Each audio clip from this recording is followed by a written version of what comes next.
मैंने कुछ नहीं किया साहब। अरे साहब छोड़े प्लीज साहब, साहब छोड़े, उन्होंने कुछ नहीं किया साहब, साहब उन्होंने कुछ नहीं किया।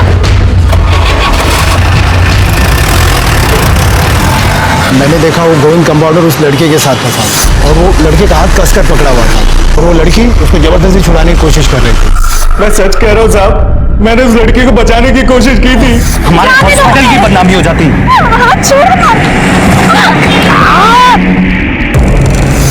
साहब वो क्या बात कर रहे थे वो मैं सुना नहीं ना साहब, मेरे कान में ईयरफोन लगा हुआ था। अच्छा, ये ईयरफोन लगा के ड्यूटी करता है तू? हाँ, कहानी तो बहुत अच्छी बनाई है तूने, लेकिन वो लड़की अब तक मरी नहीं है, और दुआ कर कि वो लड़की जिंदा रहे। कहीं अगर वो मर गई ना, तेरे सेहत के लिए अच्छा नहीं होगा, समझे? साहब मैं सच बोल रहा हूँ, मैंने कुछ नहीं किया साहब। देखो, तुमको घबराने की कोई जरूरत नहीं है, तुम बिल्कुल सेफ हो। तुम सिर्फ हमें अपने माता पिता के बारे में बता दो, ताकि हम उनको इन्फॉर्म कर दें। परेशान होंगे ना? देखो, हमने उस आदमी को अरेस्ट कर लिया है जो तुम्हारे साथ उस दिन छत पे था। उसका ये कहना है कि तुम छत से कूदने की कोशिश कर रही थी और वो तुम्हें बचा रहा था। क्या ये सच है? अच्छा, तुम चाहो तो सिर्फ हाँ और ना में जवाब दे सकती हो। क्या नाम है तुम्हारा? कहां से आई हो? इस हॉस्पिटल में क्यों आई तुम? आखिर कौन थी ये लड़की और क्या हो रहा था उसके साथ? क्या कोई उसकी हत्या करने की कोशिश कर रहा था, या फिर वो खुदकुशी करना चाहती थी? पुलिस उन घटनाओं को देख रही थी जो उनके सामने हुई थी, और उन्हीं घटनाओं से जुड़े लोगों से पूछताछ की जा रही थी। आपके हॉस्पिटल की छत से एक लड़की नीचे गिर जाती है, लेकिन यहाँ पर किसी को नहीं मालूम कि लड़की कहाँ से आई, कौन है। कोई सुसाइड करने हॉस्पिटल नहीं आता। या तो वो लड़की यहाँ किसी रिश्तेदार से मिलने आई थी या फिर किसी डॉक्टर से। लेकिन सवाल ये उठता है कि वो लड़की और आपका कंपाउंडर गोविंद छत पर कैसे गए? दाने, इस हॉस्पिटल में जितने भी पेशेंट है सबको उस लड़की की फोटो दिखाओ, किसी न किसी को कुछ मालूम होगा। Okay sir.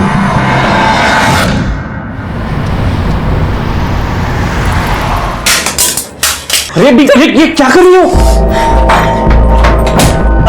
क्या मोबाइल क्यों उड़ा रही हो? क्या पतिदेव, पुराना जाएगा तभी तो नया आएगा। अरे 3 महीने पहले खरीदा था मैंने, 15,000 रुपए का मोबाइल है वो। क्या चुंदीगिरी वाली बातें कर रहे हो? तुम्हें पता है वो लड़की अस्पताल की छत से कूद गई है।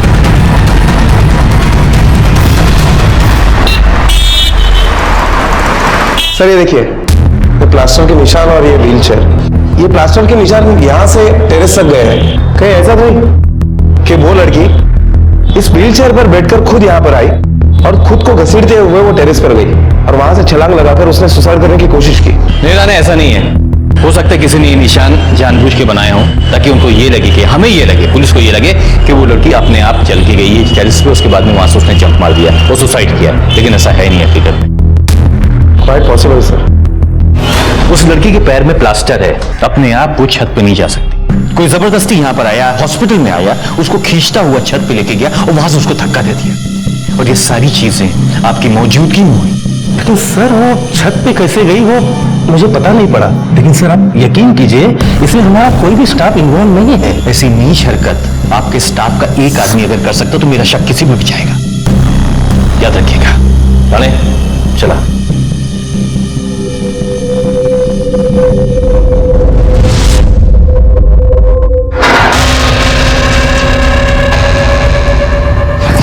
तेरी वजह से उस लड़की की जान अभी भी खतरे में है। उसे दोबारा मारने की कोशिश की गई है। अभी तो बता दी कौन मारना चाहता है उसे? साहब मुझे कैसे पता होगा, मैं तो यहाँ बंद हूँ। देख, मैं जानता हूं कि इस कांड में तेरे साथ और भी कई लोग हैं। अगर तू तेरी भलाई चाहता ना, बता दे उन लोग के नाम। साहब मैं सच्ची बोल रहा हूँ, मैं किसी को नहीं जानता। खा ले। तुझे तो अपनी जान की परवाह है नहीं, लेकिन तेरी वजह से कंपाउंडर गोविंद जेल में बंद है। तू सच क्यों नहीं बता देती पुलिस को? देख, पुलिस के सामने मुंह खोल दे, सच बोल दे, गोविंद को जेल से छुड़वा दे। इस पर तो किसी बात का कोई असर नहीं है।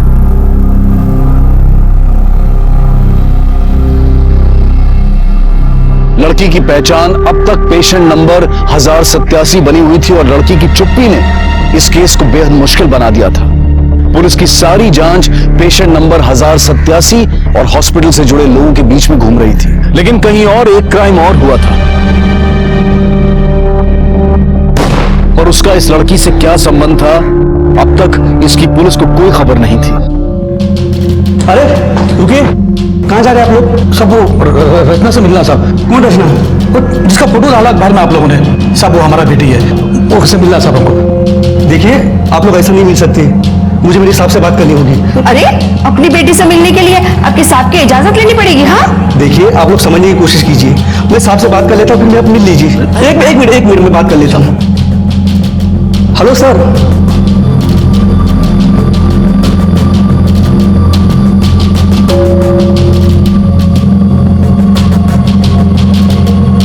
बेटी,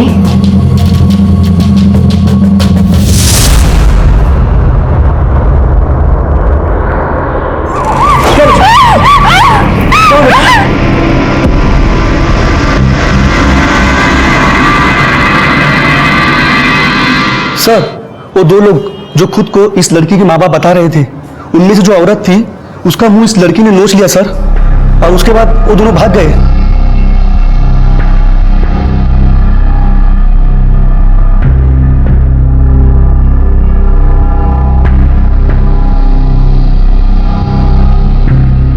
रचना, बेटा आपका नाम रचना है ना? बोलिए बेटा, आपका नाम रचना है? अच्छा एक बात बताइए, जो दो लोग आपसे मिलने आए थे अभी, कौन है वो? अगर माँ बाप हैं तो फिर आपने उनका मुंह क्यों नोचा? बोलो रचना, मैं तुमसे सवाल कर रहा हूं एक। रचना, पेशेंट नंबर 1087 का पुलिस को नाम मिल गया था रचना, लेकिन वो अनजान लोग कौन थे जो रचना से मिलने आए थे और अपने आप को रचना के माता पिता बता रहे थे? और अगर वो सच में रचना के माता पिता थे तो रचना ने उनका मुंह क्यों नोच लिया था? आखिर क्या रिश्ता था उनका रचना से? जाहिर था कि रचना के दिल में उनके लिए बेहद नफरत थी, लेकिन इस नफरत की वजह क्या थी और पुलिस के सामने रचना ने चुप्पी क्यों साध रखी थी? सर एक लड़की अपने माँ बाप के साथ ऐसे कैसे बिहेव कर सकती है? कहीं ऐसा तो नहीं कि वो औरत और वो आदमी हमसे झूठ बोल रहे हैं कि लड़की उनकी बेटी है? हो सकता है रानी, लेकिन जब तक वो लड़की अपना मुंह नहीं खोल देती हम किसी भी नतीजे पे पहुंच नहीं पाएंगे। सर मुझे लगता है कि उस लड़की पर हमें प्रेशर बनाना चाहिए, सब कुछ सच उगल देगी। नहीं रानी, ऐसे हालात में हम उस पर कोई भी प्रेशर नहीं डाल सकते। तुम एक काम करो, उन दो लोगों के बारे में पता लगाओ, सीसीटीवी से उनकी फोटो निकालो, अपने सारे इन्फॉर्मर्स को बांटो। मुझे यकीन है कि कोई ना कोई क्लू जरूर मिलेगा। एक तरह से देख के बता, इन दोनों को जानता है? हाँ जानते हैं ना साहब, यहीं पास में घर है इनका, दोनों अपनी दुकान पे आते जाते रहते हैं। ये आदमी माधव मालवी नाम है इसका, और ये इसकी पत्नी जानकी। एड्रेस बता सकता है? पानी पियो घोड़ों के जैसे और काम गधों के जैसे करो। पता नहीं क्या सोच के तुम लोगों पे भरोसा कर लिया मैंने। अरे तो क्या करते, देखा नहीं बिल्ली की तरह नोच डाला है। अरे तुम हम गए थे तो कम से कम उसको लेकर ही आ जाते। अब तक चुप है वो, लेकिन अगर पुलिस के सामने कुछ बक दिया तो? चुप। सुनो, घर आ जाओ, कुछ काम है। तुम लोगों से तो कुछ होगा नहीं, इसलिए किसी और से ही करवाना पड़ेगा। निकलो तुम लोग यहां से।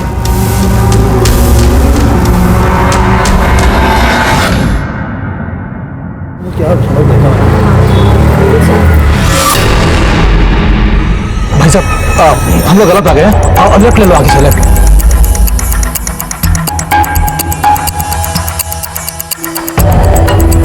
सुनिए। हाँ जी। ये जानकी मालवी और महादेव मालवी यहीं पे रहते हैं क्या? हाँ सर यहीं पे रहते हैं। उनके घर पे ताला है, कहाँ गए कुछ पता है? कहाँ जा रहे हैं ये तो कुछ बोल के नहीं गए सर। अच्छा उनकी बेटी रचना, उसके बारे में कुछ बता सकती है आप? बेटी? सर उनकी कोई बेटी है ही नहीं। क्या? हाँ अच्छा, महादेव मालवी या जानकी मालवी का नंबर है आपके पास? हाँ जी सर है।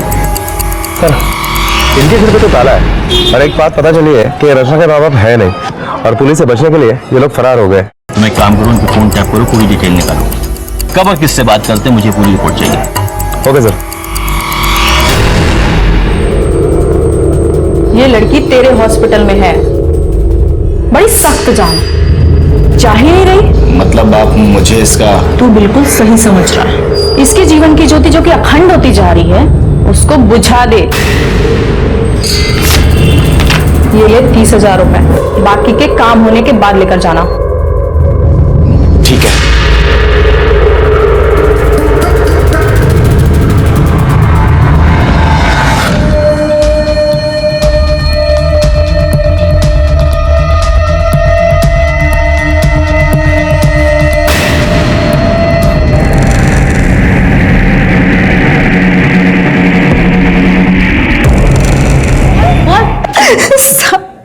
मैंने कुछ नहीं किया। देखो, तुम्हें रंगे हाथ पकड़ा गया है। क्यों मारना चाहती थी उस लड़की को?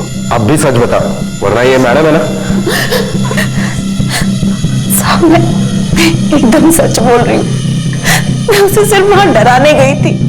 उसकी वजह से कंपाउंडर गोविंद जेल में है, उसकी बीवी प्रेग्नेंट है और देखभाल करने वाला कोई नहीं साहब। मुझसे उसका दुख नहीं देखा जा रहा था बस। क्यों? तेरा यार है गोविंद?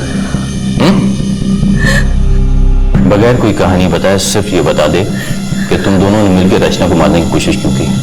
सर, उसको कौन मारना चाहेगा जो खुद अपनी मौत की भीख मांग रहा हो? जब मैंने उसकी जुबान काटने की धमकी दी तो वो मुझसे कहने लगी कि मेरा गला ही काट दो। वो तो खुद दिल करके मर रही है साहब। मैं उसे क्या मारूंगी? बड़े से बड़ा बहादुर भी अपने सामने मौत को देखकर एक पल के लिए डर जाता है, लेकिन रचना शायद जिंदगी से इतनी नफरत करती थी कि वो हर हाल में मौत चाहती थी। आखिर ऐसा क्या हुआ था रचना के साथ? देखो रचना, मैं जानता हूं कि तुम एक बहुत बड़ी मुसीबत में हो। बेटा, कोई है जो तुम्हें मारना चाहता, तुम्हारी जान खतरे में है, लेकिन वो जो भी है वो सामने नहीं आता। उसने किसी और को हायर किया तुम्हें मारने के लिए। अच्छा, एक बात बताओ, वो नर्स वीना जो थी, इसने तुम्हें वाकई मारने की कोशिश की या सिर्फ तुम्हें डरा रही थी? बोलो, मैं तुमसे एक सवाल कर रहा हूं। देखो बेटा, मैं चाहता हूं कि तुम्हारी लाइफ जो है वो नॉर्मल हो जाए, तुम वापस अपने गांव जाओ, अपने माँ बाप के पास एक अच्छी जिंदगी बिताओ। लेकिन तब तक पुलिस तुम्हारी मदद नहीं कर पाई जब तक तुम जवाब नहीं दोगे, कुछ बोलोगे नहीं। तुम्हें पुलिस के साथ में कोऑपरेट करना ही पड़ेगा।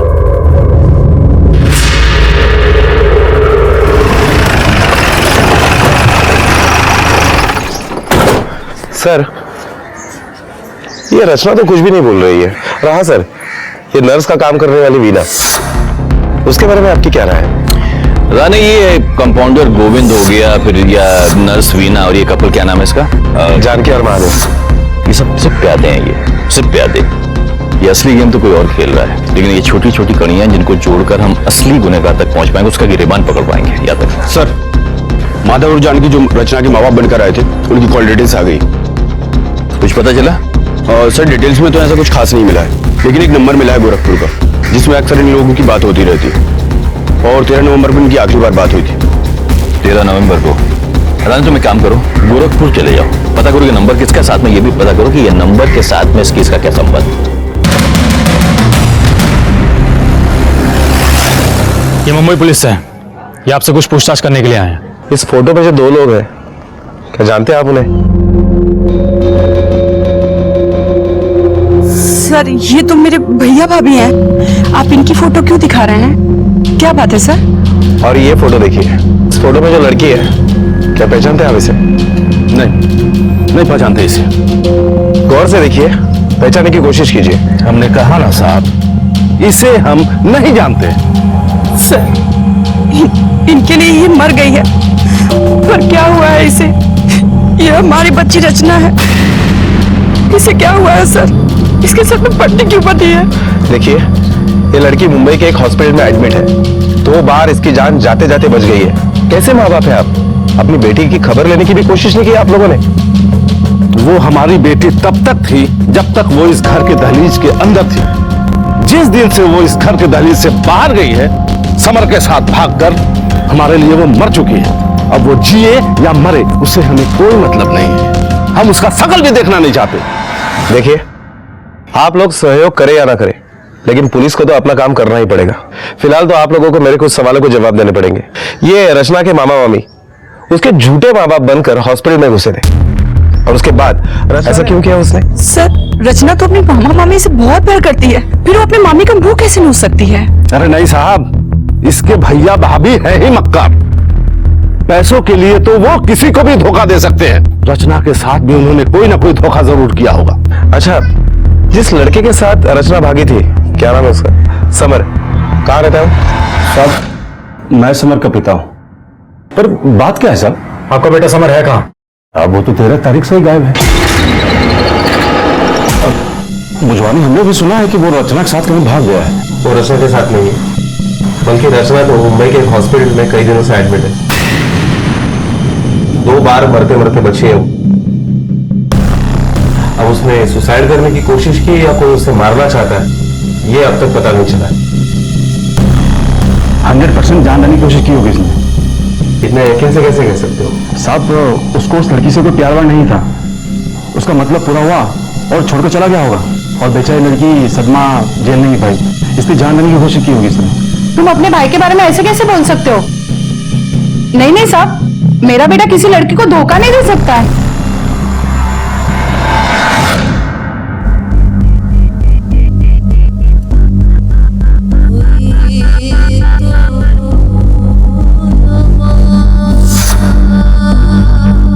ये रचना हो गई हमारी सगाई, और अब हम कहीं भाग कर शादी कर लेते हैं, क्योंकि मैं जानता हूँ हमारे माता पिता कभी नहीं मानेंगे हमारी शादी को।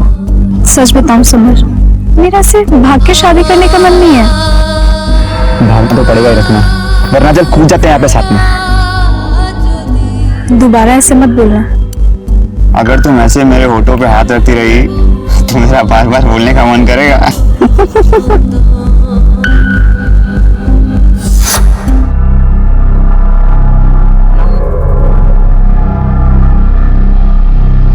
तुम्हारे बारे में सब कुछ पता चल चुका है हमें।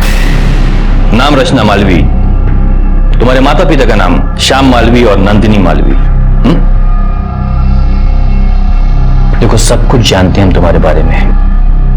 अपने माँ बाप के खिलाफ एक समर नाम के लड़के के साथ में तुम भाग के आई थी। उस लड़के ने तुमको धोखा दिया, तुमसे झूठ बोला, तुमको छोड़ के चला गया, और उसके गम में तुमने अपनी जान देने की कोशिश की। क्यों? एक धोखेबाज के लिए क्यों अपनी जान देना चाहती हो तुम? हम समर के लिए जान देना चाहते हैं। समर ने हमें धोखा नहीं दिया है, समर धोखेबाज नहीं है। अगर समर ने तुमको धोखा नहीं दिया है तो फिर कहां है वो मार दिया मेरे समर को।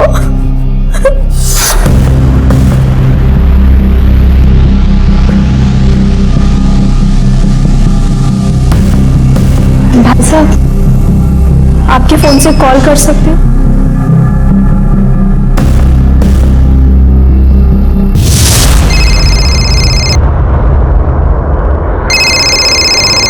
हेलो हेलो समर, हम रचना।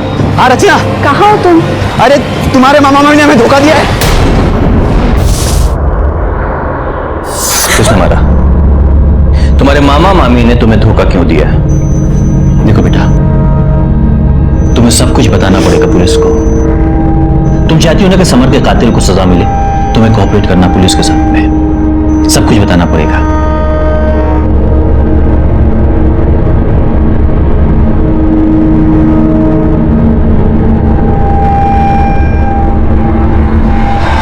तेरह तारीख को समर के ऊपर किसी ने फायरिंग की थी, कुछ पता है किसने की थी?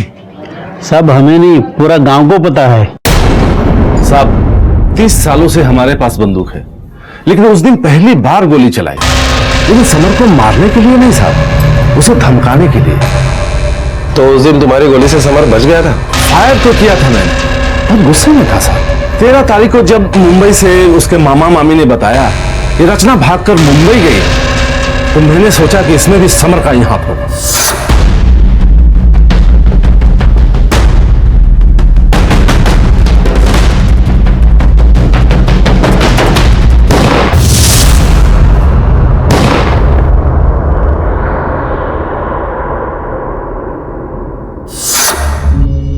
पर वो बच गया साहब। अगर समर जिंदा है तो फिर वो है कहाँ? ये तो पता नहीं साहब। ठीक है सिंह साहब चलिए। सर, चश्मदीद लोगों से पूछताछ करने पर पता चला है कि रचना के पिताजी सच कह रहे थे। 13 तारीख को रचना के पिताजी ने गोली तो चलाई थी, लेकिन सिर्फ समर को डराने के लिए। इसका मतलब है 13 तारीख को समर जिंदा था और ठीक 13 तारीख को ही समर अपने घर से सारा सामान लेकर गांव छोड़कर चला गया था। इस रचना की चुप्पी के पीछे एक बहुत गहरी साजिश है। हो सकता है समर के साथ मिलकर ये बहुत बड़ा गेम प्लान कर रही है। अब ऐसा लगता है कि वीना और गोविंद वाकई उसकी जान बचाना चाहते थे। लेकिन सर, कुछ सवाल अभी भी ऐसे हैं जिनके जवाब नहीं मिल पा रहे। जैसे रचना हॉस्पिटल क्यों आई? रचना के साथ उसके मामा मम्मी ने ऐसा क्या बुरा किया है कि उसके मामा मम्मी अभी भी फरार है? और ये लड़का समर अगर अभी भी जिंदा है तो आखिर है कहाँ? रानी, तुम एक काम करो, गोरखपुर पुलिस को इन्फॉर्म करो, किसी भी हाल में समर को ढूंढ निकाले। रचना ने चुप्पी साध रखी है।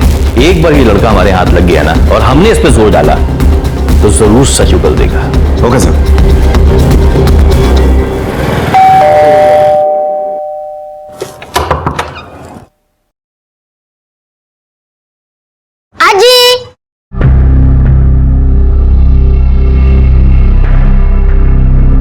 कैसा है मेरा बेटा? माँ ये देखो मैं क्या लेकर आई। और ये देखो ये भी। ये सब किस लिए? हमें इसकी कोई जरूरत नहीं है बेटा। माँ ये साड़ी है पूरी 10,000 की। और पापा ये देखो आपके लिए घड़ी पूरे 25,000 रुपए की है। 25,000 की पापा। हमें इसकी कोई जरूरत नहीं है। हमने जो तुमसे मांगा वो तो तुमने दिया ही नहीं। माँ मैं आपसे कहूंगी कि अपने हाथ काट कर दे दो तो दे दोगी क्या? और हाँ, दूसरों पे भरोसा करके देख लिया ना आपने। वो रचना दे दिया ना उसने धोखा। रचना, तुम्हारे लिए बहुत बड़ी खुशखबरी है। तुम्हें जान के खुशी होगी कि समर जिंदा है। उस दिन जो गोली की तुमने आवाज सुनी थी, तुम्हारे पिताजी ने समर पे ही चलाई थी, लेकिन वो गोली उसको लगी नहीं, वो बच गया। समर जिंदा है? कहाँ है वो? देखो, यही बात तो मैं तुमसे पूछना चाहता हूँ, कहाँ है समर? हमें कैसे पता होगा वो कहाँ है? देखो रचना, मैं अच्छी तरह से जानता हूँ कि तुम मुझसे कुछ छुपा रही हो। अगर तुमने पुलिस से सारी बातें छुपाई ना तो बहुत बड़ी मुसीबत में फंस जाओगी। बताओ कहाँ है समर? और ये मामा मामी की कहानी क्या है? ये बताओ कि जब वो यहाँ पर आए थे तुमने अपनी मामी का मुंह क्यों न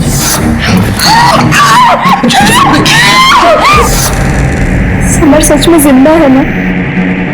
या आप हमसे झूठ बोल रहे हैं? हम तुमसे झूठ क्यों बोलेंगे? और वैसे भी अगर तुमने समर के बारे में नहीं बताया तो हम उसे खुद ढूंढेंगे।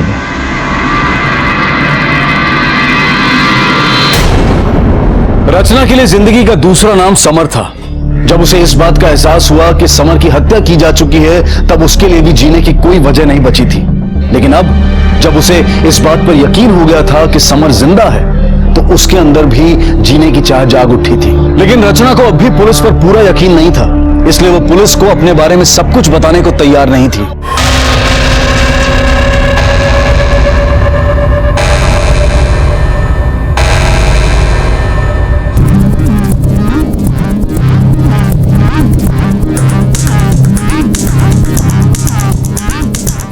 इस लड़के को देखा यहाँ आसपास में? साहब, ये तो वही लड़का है। 13 तारीख की कुछ 3-4 बजे की बात है। ये यहीं सामने से जा रहा था। एक ग्रे कलर की वैन यहाँ रुकी।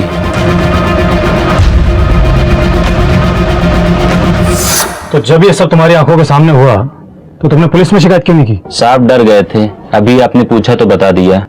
गाड़ी का नंबर याद है? नंबर तो नहीं देखा, लेकिन ग्रे कलर की वैन थी। सुन, जरा 2 मिनट यहाँ खड़ा रहे, मैं जाके आता हूँ।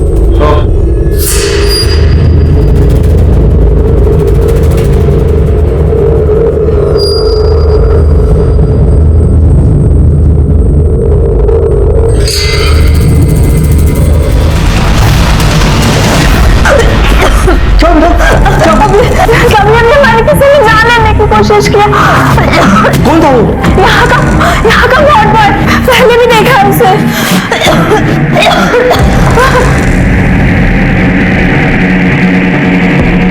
Hello sir.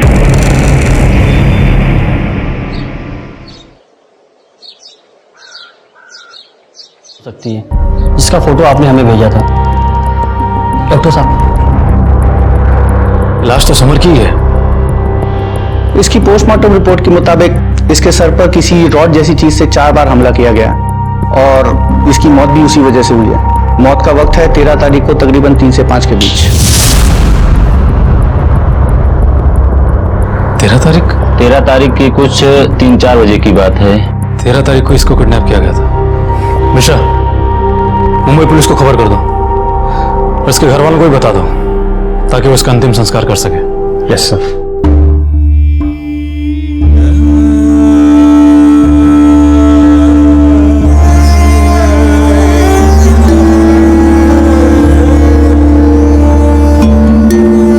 कभी सोचा भी नहीं था कि ऐसे दिन देखने पड़े। करिए भाई साहब, आपके बाकी और दोनों बेटे तो है ना? हाँ है। लेकिन अपने बेटे समर की चिता को आग लगा कर आ रहा हूं। ऐसा लगा जैसे कि मैं खुद को आग लगाती हूं। भाई साहब, मैं आपके सामने हाथ जोड़ता हूं, आप अपनी बेटी के पास चले जाइए। उसको आपकी जरूरत है। देखिए भाई साहब, जिंदगी ना कभी दोबारा मौका नहीं देती। सर, रचना पर हमला करने वाला वार्ड बॉय अनिल वो अब तक फरार है और हमारी कस्टडी में जो गोविंद है उसका क्या करें? देखो रानी, जब तक रचना का बयान नहीं आ जाता हम गोविंद को बेगुनाह मान ही नहीं सकते। ये समर के मर्डर के बारे में कुछ पता चला? नहीं सर, अब तक कुछ पता नहीं चला। सर, शायद समर का मर्डर एक ऑनर किलिंग हो। देखो रानी, जब तक सच्चाई नहीं सामने आ जाती हम किसी भी संभावनाओं से इनकार नहीं कर सकते। हो सकता है कि समर का मर्डर उसी ने किया हो जिसने रचना को मारने की कोशिश की है। हो सकता है सर। सर, कहीं सारे कांड में रचना के मामा मामी का तो हाथ नहीं? मुझे तो ये बहुत गहरी साजिश लगती है। यही वो मामा मामी हैं जिनके भरोसे पे रचना समर के साथ में घर से भागी थी। अब क्या हो गया ऐसा? उनसे इतनी नफरत क्यों करती है? रानी, तुम एक काम करो, ये मामा मामी की पूरी डिटेल्स निकाल लो। कहां जाते हैं, किससे मिलते हैं, किससे बातें करते हैं, ये इनके बैंक अकाउंट्स, इनकी कॉल डिटेल्स, सारी चीजें बारीकी से चेक करो। कुछ ना कुछ सुराग जरूर मिलेगा। Okay okay sir. हेलो,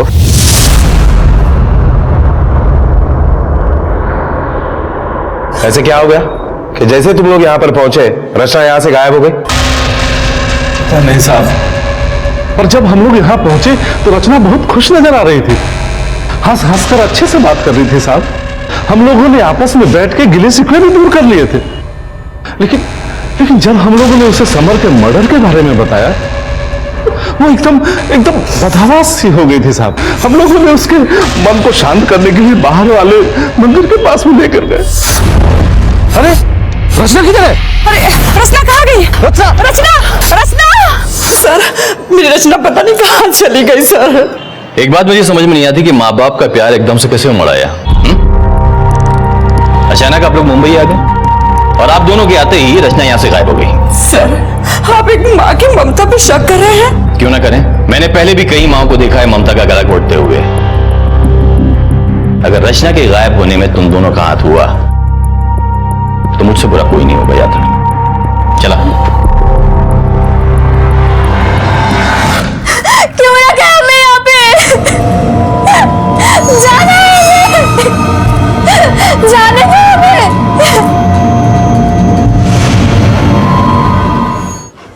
रचना की मामा की डिटेल्स आ गई है। रचना का मामा एक किराने की दुकान चलाता है जो चलती नहीं है और रचना की मामी एक ब्यूटी पार्लर में नौकरी करती है। सर, इसके बावजूद भी रचना की मामा के अकाउंट पर 12 तारीख को 2 लाख रुपए चेक से जमा हुए हैं। ये चेक किसने इशू किया? मेरे कहने का मतलब है किस अकाउंट से इशू किया गया है? सर, कोई लेडी है मोहिनी नाम की, हम उसके घर पर भी गए थे लेकिन वो भी गायब है। कमाल है, चेक देने वाला गायब, चेक लेने वाला गायब। यहाँ दाल में काला नहीं है रानी, पूरी की पूरी दाल काली है यहाँ पर। तुम्हें मालूम है इस तरह के कांड में जब ट्रांजैक्शन होता है पैसे का तो कैश में होता है, किसी तरह चेक नहीं दिया जाता, क्योंकि 8 नवंबर को नोटबंदी थी, इसलिए मजबूरन जो पेमेंट हुआ है वो चेक में हुआ है। सर, आपका शक सही है। इस पूरे मामले में कोई तो ऐसा है जो इन सभी लोगों का इस्तेमाल कर रहा है एक मोहरे बनाकर। लेकिन ये खेल कौन रहा है? क्या वो मोहिनी हो सकती है? वैसे भी ये तुम्हारी बहन की बेटी है, कोई तुम पे शक नहीं करके, समझे?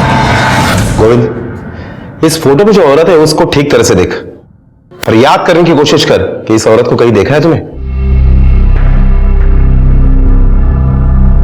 हाँ साहब, इसको हॉस्पिटल में कई बार देखा है, पर ये कौन है, क्या करते हैं, मुझे नहीं पता साहब।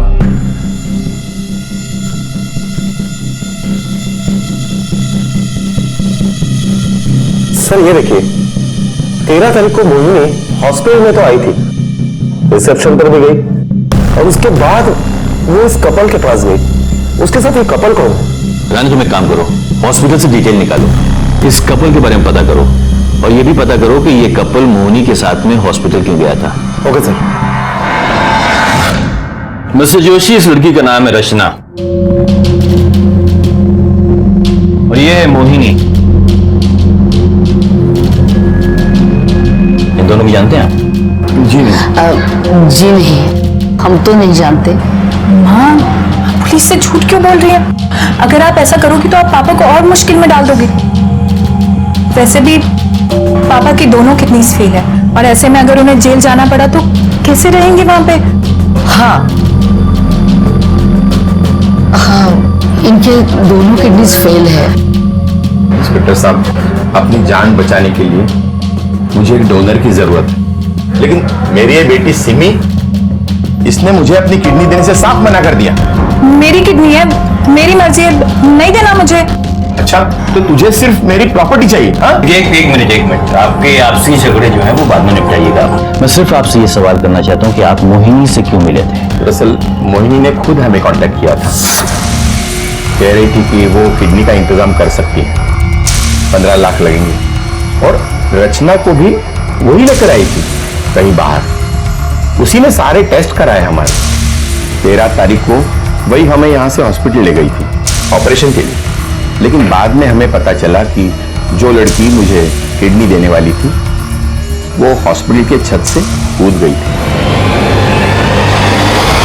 हो सकता है कि रचना के मामा मम्मी ने रचना के किडनी के लिए मोहिनी से डील किया हो, और हो सकता है कि रचना के गायब होने में मोहिनी का जरूर हाथ है और उसके मामा मामी का इन्वॉल्वमेंट। उसके माँ बाप के साथ में सख्ती से पूछताछ करो, मुझे शक है कि मामा मामी के साथ में उनका भी इन्वॉल्वमेंट है। Okay sir. हेलो,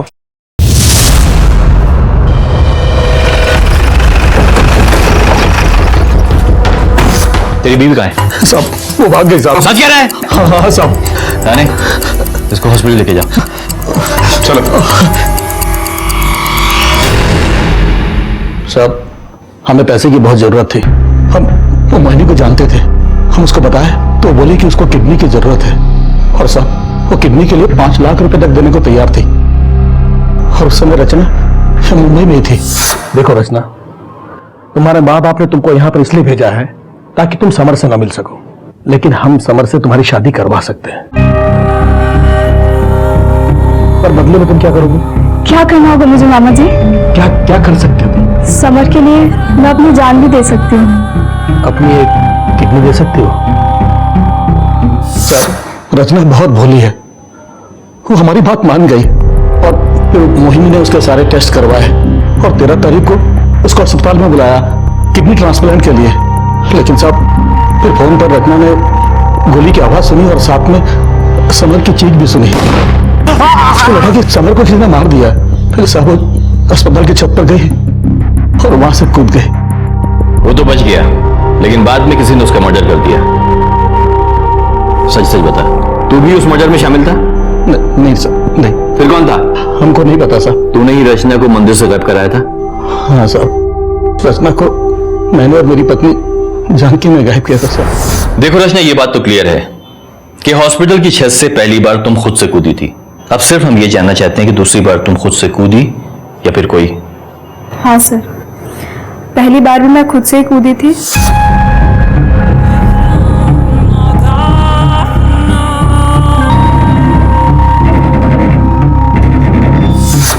और दूसरी बार भी।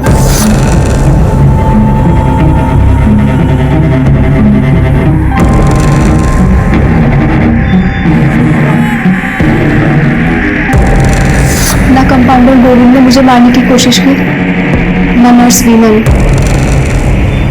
मैं खुद से ही मरना चाहती थी। रानी, रचना के बयान से साफ है कि गोविंद और वीना ये दोनों बेकसूर हैं। उन्हें छोड़ दो। ये समर के मर्डर के बारे में कुछ पता चला क्या?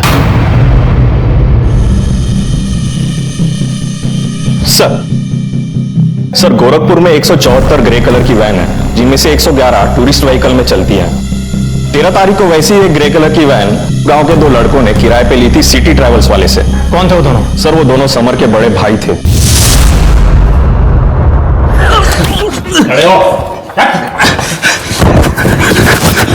बोल। साहब हमने अपने छोटे भाई को मारा। साहब वो दूसरी जाति की लड़की से शादी करने वाला था और हमारी इज्जत पूरी दांव पे लगी हुई थी, इसलिए उसके घर से निकलते ही हमने गाड़ी किराए पे ली और सुनसान जगह पे ले जाके उसको मार दिया। अमर कहाँ जा रहा है? अरे चल, आपको अरे चल।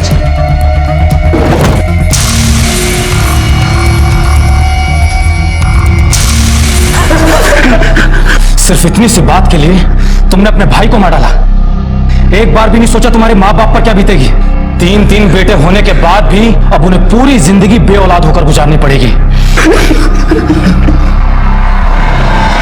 समर के दोनों भाई पुलिस की हिरासत में हैं और उन पर समर के मर्डर का केस चल रहा है।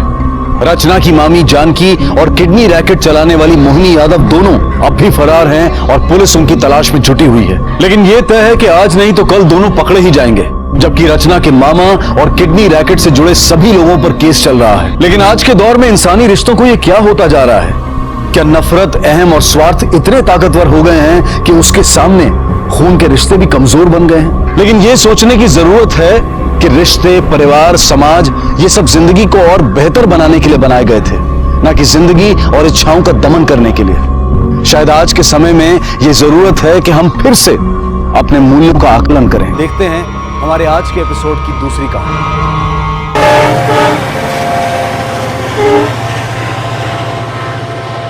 मुंबई से तुम्हारे गांव पहुंचते पहुंचते 2-2.5 घंटे लगेंगे। वक्त बहुत कम है, काम बहुत ज्यादा, इसलिए बिना वक्त बर्बाद किए बताओ, ये रति तुम्हें कहाँ मिली थी और कब मिली थी? साहब, रति और मेरी पहली मुलाकात हमारे गांव के डॉक्टर राणे के क्लिनिक में हुई थी। क्लिनिक में? जी, 7-8 साल पहले की बात है। मैं ट्रैक्टर से नीचे उतरता था, गिर गया, एक कुल्ले की हड्डी टूट गई। वो राणे डॉक्टर ने मेरा ऑपरेशन किया।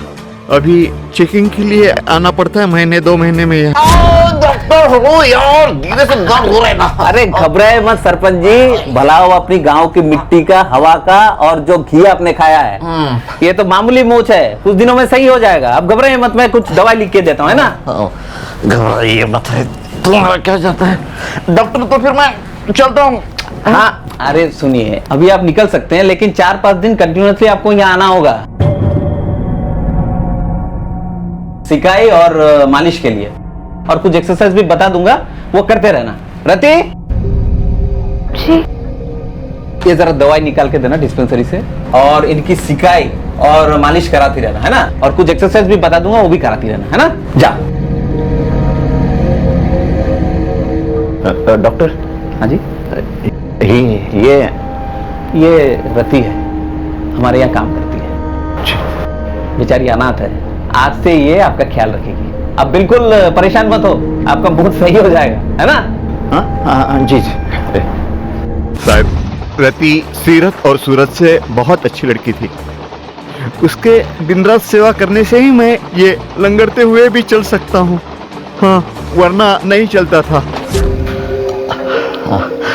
रति बेटा, तुझा हातात जादू है, बहुत अच्छा लगता है तू मालिश करती है तभी। आप ना ऐसे आते रहा करिए, तो मैं ना आपकी मालिश करके आपका सारा दर्द निकाल दूंगी। बेटा मतलब ये किसने सिखाया ये सब? मुझे डॉक्टर साहब ने सिखाया। अरे वाह, होशियार है।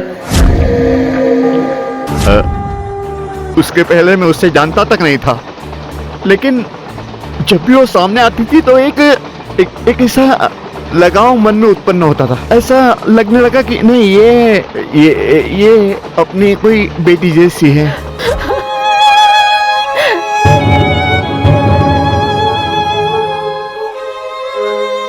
बेचारी इस रति का क्या होगा?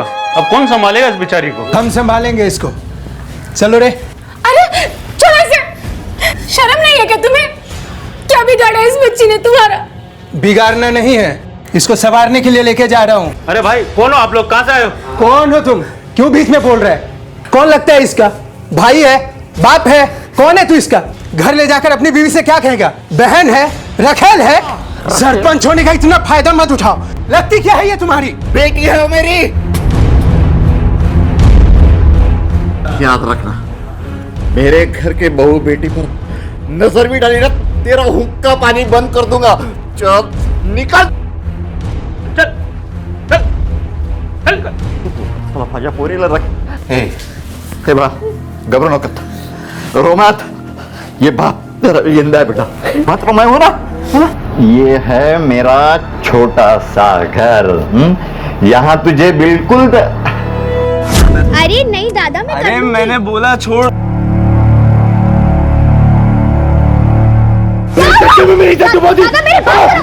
बोली ना ना अंदर आती है ना, आपलंच घर समझ। हे बघ, यहाँ तुझे कोई किसी बात की तकलीफ नहीं होगी। जो भी तुझे ना चाहिए मुझे बोल देना, मैं ले आऊंगा। पूरी बेटा, पूरी बंगल्या घरात रडायचं नसतं, सुखी रहेगी। बाबू साहब, रति अपने नए घर में यानी मेरे घर में बहुत खुश थी। तभी मेरा बेटा शशांक, जो पूना में हवाई जहाज उड़ाने की ट्रेनिंग ले रहा था, वो छुट्टी में घर आया। वो रति को देखकर ऐसा लगता था कि उसे प्यार करने लगा है, उसको लगाव हो गया है रति से।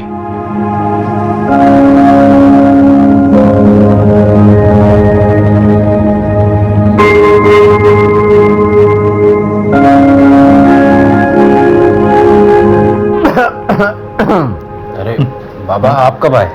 मैं तेरा जो ध्यान लग रहा था ना उधर,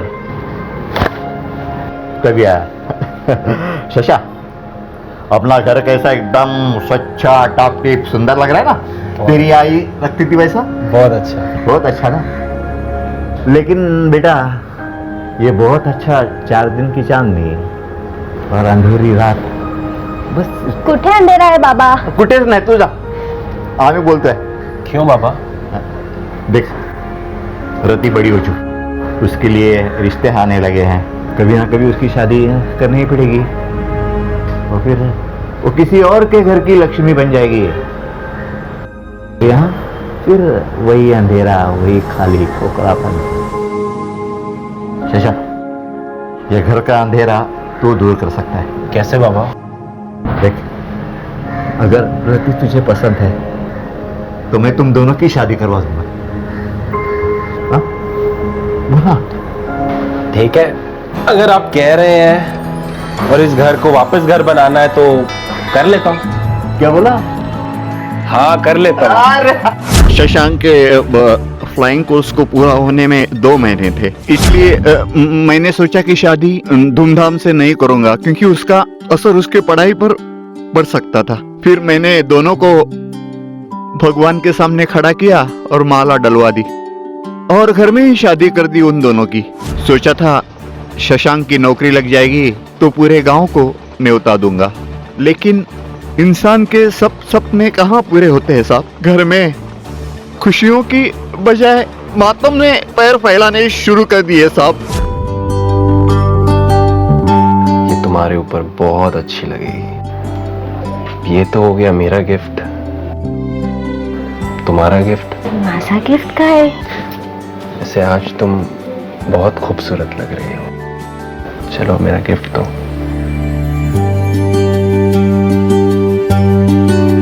मेरे बेटे की शशांक की सुहाग रात रति और मेरे लिए मनहूस रात बन गई साहब, मनहूस रात।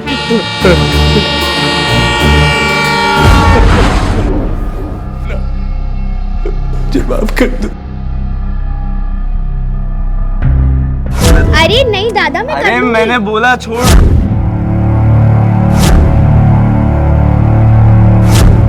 सरपंच की कहानी के अनुसार रति की मौत 6 महीने पहले आग लगने से हुई थी, लेकिन इसके बिल्कुल विपरीत रंजन के अनुसार उसकी मौत 8 साल पहले ट्रेन से धक्का देने की वजह से हुई थी। इस सब के बीच मित्रा के पड़ोसियों और आसपास के लोगों के मुताबिक उन्होंने रति यानी उस रहस्यमयी लड़की को अपने इलाके में इन घटनाओं के दौरान देखा। तो आखिर सच क्या था? क्या रति सचमुच जिंदा है? अगर हां तो वो इस वक्त कहां है? और साहब यही वो जगह है जहां मेरी बहू और बेटा जलकर राख हो गए। चलिए। सरपंच जी, आपके बहू और बेटे के बारे में सुनकर बहुत दुख हुआ, पर एक बात समझ में नहीं आई। कौन सी? रंजन को तो आप जानते ही होंगे। ये रंजन कौन है? रंजन कौन? रंजन एक मुंबई में मर्डर केस में हमारा प्राइम सस्पेक्ट है। इस वक्त हमारे कस्टडी में है वो, और उसकी इंक्वायरी आप हमारे पुलिस स्टेशन के बाहर कर रहे थे। ओ, रंजन को क्यों पकड़ा? मर्डर का केस है उसके ऊपर, अंदर पूछताछ चालू है। आपकी होने वाली बहू का वो भाई भी है। कुछ याद आया? नहीं। कोई बात नहीं, पुलिस स्टेशन चलते, वहां सब याद आ जाएगा। गाड़ी में बिठाओ इनको। लेकिन साहब मैं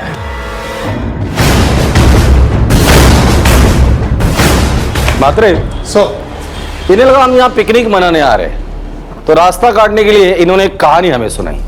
बहुत ही घटिया और वाहियात कहानी थी।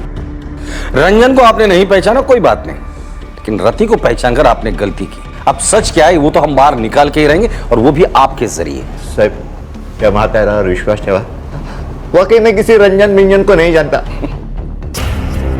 मात्रे शादी में जो बाराती आते हैं ना, उनमें कुछ खास रिश्तेदार होते हैं जिनको रिक्वेस्ट करनी पड़ती है, मिन्नतें करनी पड़ती है कि भाई खाना खा लो, खाना खा लो। बिना खातिरदारी के ये खाना नहीं खाएंगे। डोंट वरी सर, इनकी ऐसी खातिरदारी करूंगा कि पूरी बारात के लिए बना खाना ये अकेले ही खा जाएंगे, और फिर सिर्फ सच उगलेंगे। पुलिस को ऐसा लग रहा था कि सरपंच ने उनसे जो कुछ भी कहा था वो झूठ था, लेकिन सवाल यह उठ रहा था कि अगर सरपंच ने झूठ बोला था तो क्यों? और सवालों की फेहरिस्त में सबसे ऊपर सवाल यह था कि रंजन, उसकी बहन और इस सरपंच का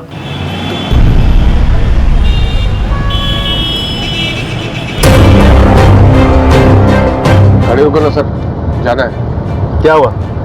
मुझे बाथरूम जाना है। अभी चुपचाप बैठो, कोर्ट में पेशी के बाद कर लेना सब। सर मेरे हाथ में नहीं है सर, कंट्रोल नहीं हो रहा, इमरजेंसी है, जाना है। गाड़ी रोको अभी। शिंदे तुम साथ में जाओ।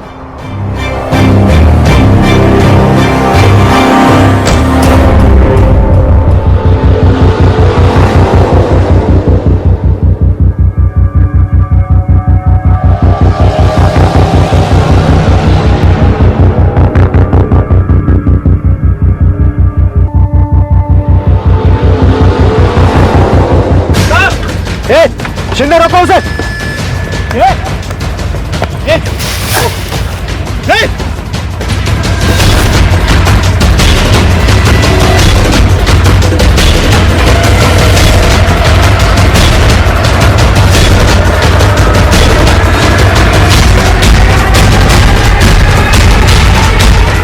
तुम इस तरफ देखो, मैं इधर देखता हूं।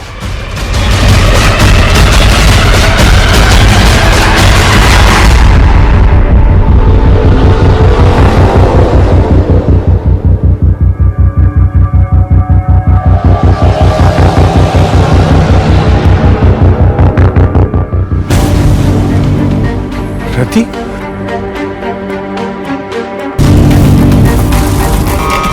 सर, रंजन हमारे हाथ से भाग निकला। क्या बॉम्बे ड्यूटी कर रहे थे या सो रहे थे तुम? उसकी फोटो हर पुलिस स्टेशन में सर्कुलेट कर दो। 24 घंटे के अंदर रंजन मुझे मेरे कस्टडी में चाहिए। Okay sir.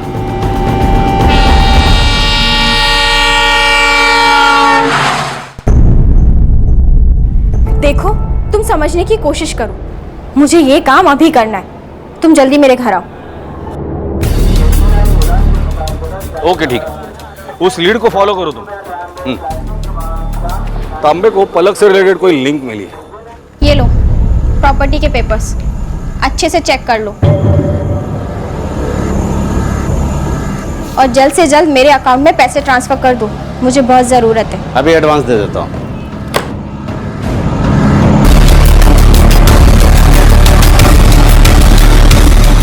प्रॉपर्टी बेचने की इतनी जल्दी क्या थी?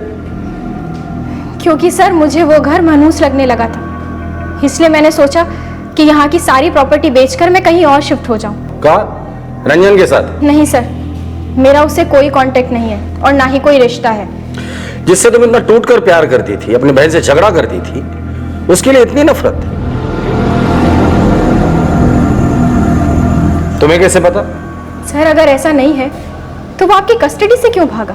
वो भागा या तुमने उसके भागने में मदद की? दरअसल उसकी चली हुई हर चाल तुम्हारी चाल थी। तुमने मित्रा और अपने बाबा को मारा, सारी प्रॉपर्टी अपने नाम करवा ली, अब बेच कर यहां से भागने की तैयारी कर रही थी और पूरे मामले को भूतिया शक्ल देने की कोशिश की है। सर ये सब झूठ है, मेरा विश्वास कीजिए, मैंने कुछ नहीं किया है। सब तुमने ही किया है। ये बताओ रति बनने का नाटक क्यों किया और क्या जानती हो रति के बारे में? मुझे फांसी चढ़ा दीजिए, लेकिन भगवान के लिए मुझे टॉर्चर मत कीजिए। सर मैंने अपने बाबा और मेरी बहन को नहीं मारा, मैं सच कह रही हूँ। मैं किसी रति के बारे में भी नहीं जानती हूँ। हत्या का यह मामला जुर्म की एक ऐसी माला बन गया था जिसमें हत्या, धोखा, शारीरिक शोषण और न जाने कितने ही गुनाह मिल गए थे। और इस कहानी में रंजन की बहन रति एक ऐसा किरदार बनकर सामने आई थी जो सबसे ज्यादा रहस्यमय थी। और जुर्म की इस माला को तोड़ने के लिए और इससे जुड़े सवालों के जवाब पाने के लिए यह जरूरी हो गया था कि सबसे पहले रति की कहानी को सामने लाया जाए। मैंने पाप किया है, मैंने बहुत बड़ा पाप किया, मैंने पाप किया है, माफ कर दो, माफ कर दो मुझे, माफ कर दो, माफ कर दो, माफ कर दो, माफ कर दो, माफ कर दो, माफ कर दो मुझे, पाप किया मैंने पाप किया, माफ कर दो। सर हमारे पास जितने भी प्राइम सस्पेक्ट्स हैं और ना ही उनके खिलाफ शक को छोड़कर कोई सबूत है हमारे पास। मुझे लगता है इस केस से जुड़ी कोई ना कोई कड़ी है जो हमसे छूट रही है। इस केस को पहले से स्टडी करते हैं। हमारे सामने ऐसे हालात पैदा किए जाते हैं जिससे हमें यह लगे कि ये दोनों मर्डर्स किसी आत्मा ने किए हैं। इस केस के 3 प्राइम सस्पेक्ट हैं। एक रंजन जो हमारी कस्टडी से भागा है, दूसरा मित्रा का पति प्रशांत और तीसरा मित्रा की बहन पलक। इस पलक का रंजन के साथ अफेयर, इसीलिए पलक और मित्रा के बीच झगड़ा हुआ था। प्रशांत और पलक तो हमारी कस्टडी में है, पर हमारे पास कोई भी सबूत नहीं जिससे हम यह साबित कर सके ये दोनों मर्डर्स इन्होंने किए हैं। तब रंजन हमें बताता है कि उसने अपनी बहन, हम उस केस की इन्वेस्टिगेशन कर रहे थे, तब एंट्री होती है सरपंच की, जो हमें यह बताता है कि रंजन की बहन रति 8 साल पहले नहीं मरी थी, बल्कि 6 महीने पहले जलकर मरी। हमें बार बार यह बताने की कोशिश की जा रही है कि यह सब कुछ किसी आत्मा ने किया हुआ है, जबकि आत्मा पर हम लोग विश्वास करते भी नहीं और करेंगे भी नहीं। ये रति और शशांक, इनकी पोस्टमार्टम रिपोर्ट तुम लोगों ने खुद चेक की थी? यस सर, दोनों बॉडीज पूरी तरह से जल चुकी थी। पर ये शिनाख्त किसने की थी? सरपंच ने सर। सरपंच, याद है उसने क्या कहा था हमसे? मेरे बेटे की, शशांक की सुहाग रात रति और मेरे लिए मनहूस रात बन गई साहब। याद है हमने ट्रेन में एक थियोरी बनाई थी कि हो सकता है रति ने अपनी मौत का नाटक किया हो, इसीलिए वो मुंबई में दिखाई दे रही है। पीएसआई म्हात्रे को कांटेक्ट करो, उसे कहना गांव के आसपास जितने भी मॉर्ग रूम हैं वहां जाके पता करे कि उस मॉर्ग से कोई लाश या लाशें गायब हुई है क्या। अगर इसका जवाब हमें मिल जाता है ना, तो समझ लो ये केस हमने क्रैक कर दिया।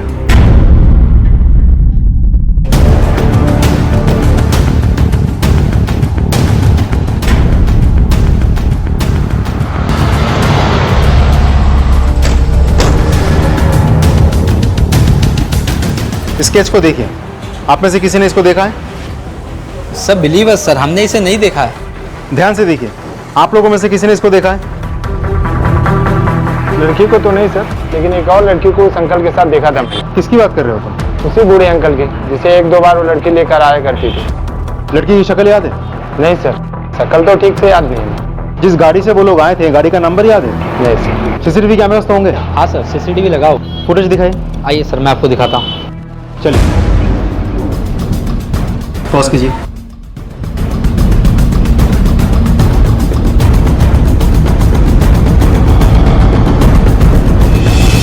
हाँ, एक गाड़ी का नंबर लिखो, MH02-2111।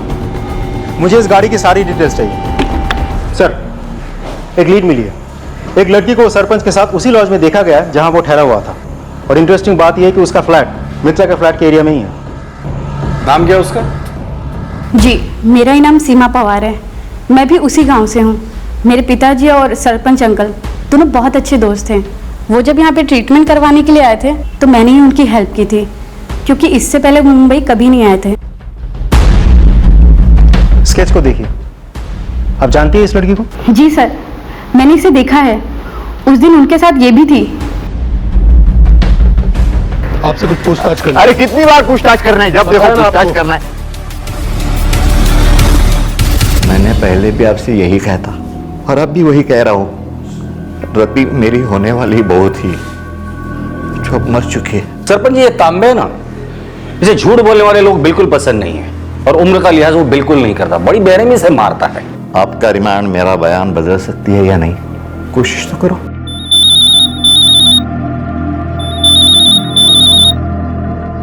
हेलो,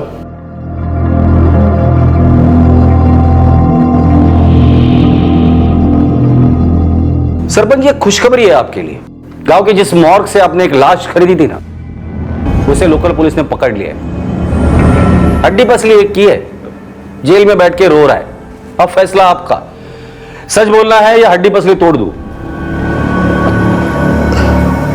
साहब, रति को खुश रखने के लिए उसे मैं अपने घर ले आया, लेकिन मुझे क्या पता था कि मेरा बेटा इंसान नहीं, राक्षस है।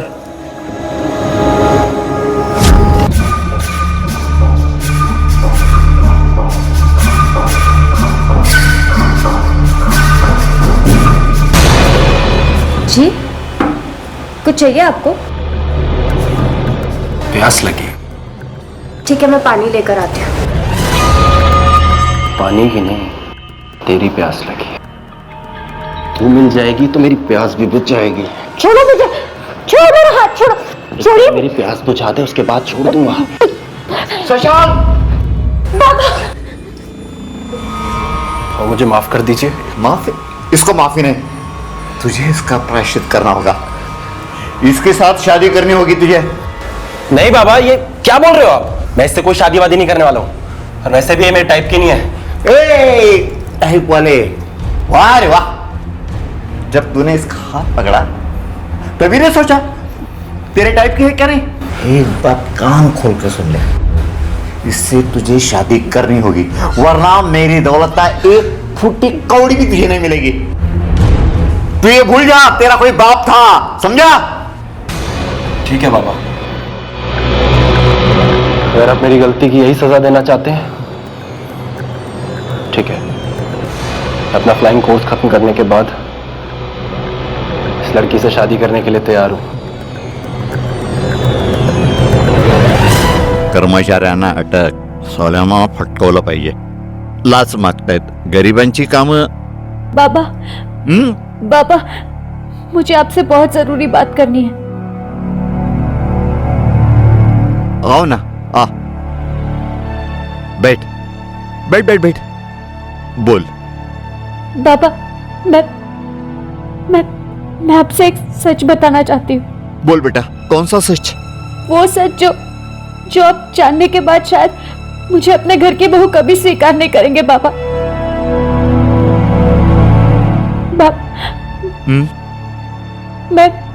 मैं जब छोटी थी तो मैंने बहुत दुख सहे बाबा, मुझ पर बहुत अत्याचार हुआ है।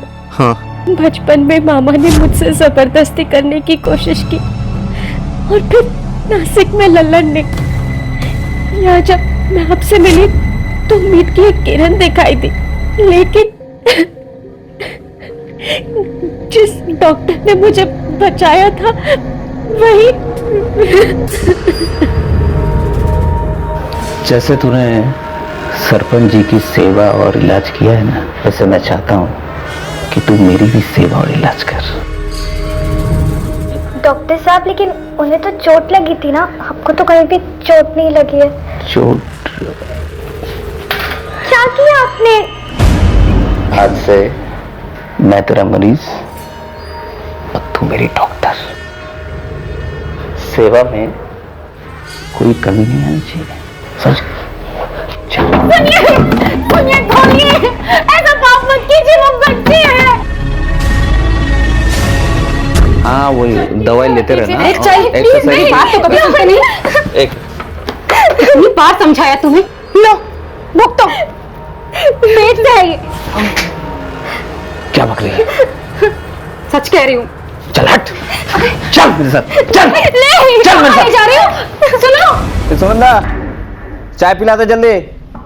रति, चाय लाना।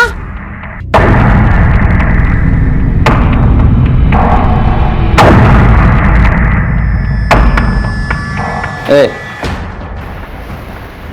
रात में तो बड़ी गर्म हो रही थी, सुबह होते दिमाग सही हो गया, ऐसे ही रहकर ऐश करेगी। जा।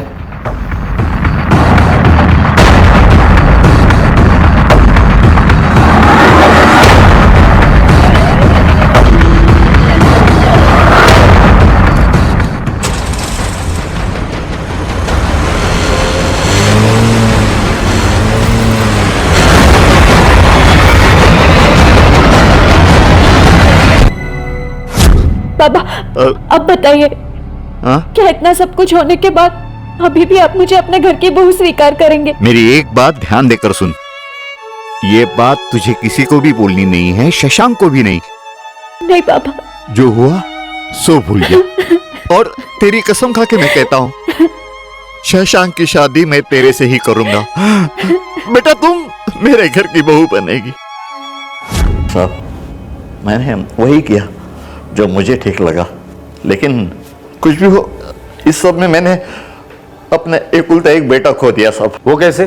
साहब, बदकिस्मती दुर्दैव आमचं। शशांक ने हम दोनों की बातें सुन ली थी।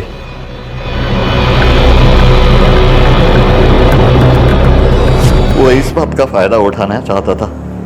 वो शादी से पहले ही रति से शारीरिक संबंध रखने के लिए उसे ब्लैकमेल करता था साहब। पुलिस की तमाम कोशिशों और सरपंच के बयान ने यह साबित कर दिया कि वो रहस्यमय लड़की यानी कि रति अब भी जिंदा है। अब पुलिस के सामने बस एक ही चुनौती थी, रति को ढूंढना और उसे गिरफ्तार करके ये पता करना कि उसका और उसके भाई रंजन का मित्रा और मित्रा के पिता की हत्या से क्या संबंध है। मैं रति और रंजन का पता चाहिए।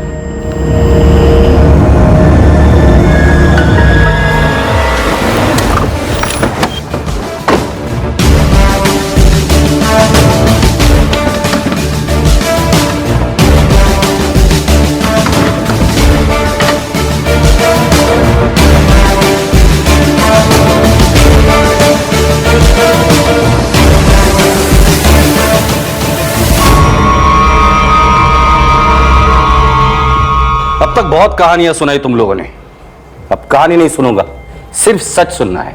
ए, चल शुरू हो जा, बोल। हम दोनों भाई बहन एक दूसरे से बहुत प्यार करते थे। हम दोनों सारी जिंदगी हंसी खुशी गुजार रहे थे सर, लेकिन हमारे मामा ने आकर सब कुछ गड़बड़ कर दिया। उस रात मामा को रति ने नहीं, मैंने मारा था। उसके कमरे में मैंने आग लगाई थी। डॉक्टर साहब को मैंने मारा था। अब सोचती हूँ तो लगता है कि बहुत पहले मार देना चाहिए था। चाय में क्या मिलाया था? सेहत। इस दवाई का पता मुझे डॉक्टर साहब से ही चला था। शशांक को क्यों मारा? शशांक को मैंने नहीं मारा था साहब, वो तो अपनी मौत खुद मरा था, मुझसे जबरदस्ती कर रहा था। तुम मुंबई कैसे पहुंची? शशांक के मरने के बाद मेरे पास कोई चारा नहीं था।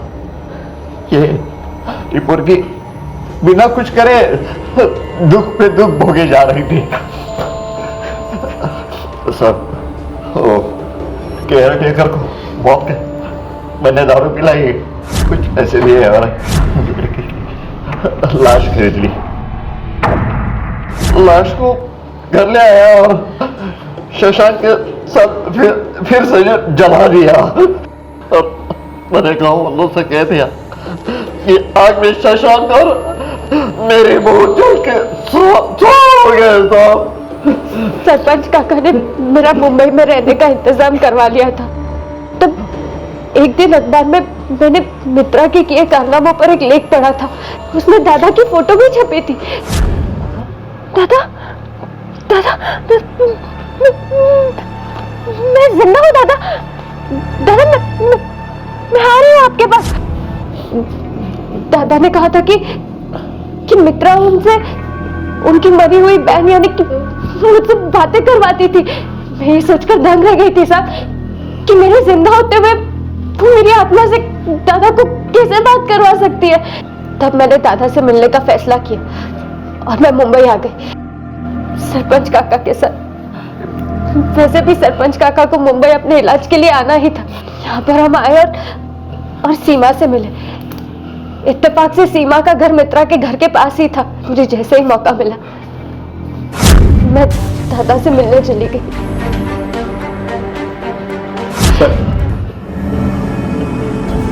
जब मैंने रति को अपने आंखों के सामने खड़ा पाया जिंदा, तो मेरे होश ही उड़ गया सर। पिछले 8 साल की पूरी तस्वीर मेरे आंखों के सामने आ गई। रति को चलती ट्रेन से धक्का देने के बाद जब मुझे मेरी गलती का एहसास हुआ तो मेरा मन हाथ में हिलाने से भर गया था सर। मेरी एक छोटी सी गलती ने रातों की नींद हराम करती थी सर। मैं प्रायश्चित करना चाहता था सर। मैं अपनी बहन से बात करना चाहता था। मैं बहन को पाना चाहता था फिर से। फिर अचानक एक दिन मुझे पता चला कि मुंबई में एक औरत मित्रा नाम की है जो आत्माओं से कांटेक्ट कराती है। फिर मैंने 7 से 8 साल उस औरत की सिर्फ इसलिए गुलामी की सर ताकि वो मेरी मरी हुई बहन से बात करा सके। और जो मैंने पाप किया था उसकी मैं माफी मांग सकूं मेरी बहन से। उस औरत ने मुझे अपनी बहन से बात भी करवाया सर। तो मुझे यकीन हो गया सर कि मेरी बहन मर चुकी है और मैं उसकी आत्मा से बात कर रहा हूं। लेकिन जब रति को मैंने सामने देखा तो मुझे एहसास हुआ कि उस औरत ने मुझे बेवकूफ बनाया था सर। वो औरत उसका बाप दोनों मिलकर मुझे बेवकूफ बना रहे थे सर। अगर वो दोनों मुझे बेवकूफ नहीं बनाते सर मैं अपनी बहन को खोज निकालता। उसको कुछ बर्दाश्त नहीं करना होता जो ये सह चुकी थी। इसलिए मैंने उसका पहले बाप को मारा सर। ये सब आपको पता था ना? देखो तुम लोगों के साथ जो कुछ भी हुआ वो गलत था, लेकिन तुमने जो किया वो भी गलत था।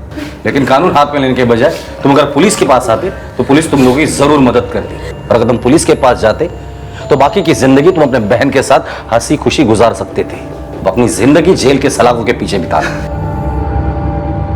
मुझे माफ कर, मुझे माफ कर दे रति। मुझे माफ कर दे, अपने भाई को माफ कर दे। हम जिस दुनिया में रहते हैं, जिसमें जीते हैं, ठीक उसी दुनिया में एक दूसरी दुनिया भी है जो कि उतनी ही भरी हुई और आबाद है जितनी कि हमारी दुनिया। और इस दूसरी दुनिया से हमारी इस दुनिया का और हमारी जिंदगी का गहरा संबंध भी है। और वो दूसरी दुनिया है हमारे दिमाग की दुनिया, जो हर तरह के विचारों से और भावनाओं से आबाद रहती है।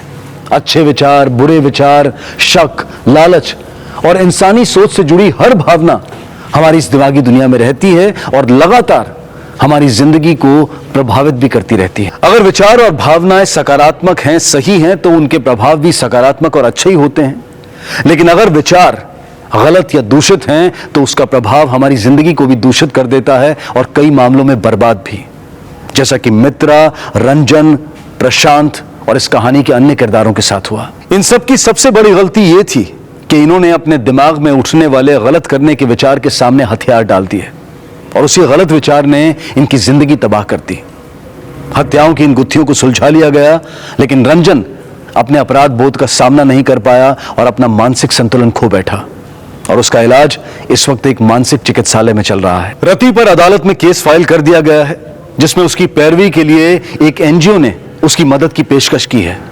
हम उम्मीद करते हैं कि रति को अदालत से इंसाफ मिले और हमें इस कहानी से एक सबक। इसी विचार के साथ अब मैं अनूप सोनी आपसे विदा लेता हूं। फिर मुलाकात होगी अगले एपिसोड में एक और चौंका देने वाले केस के साथ।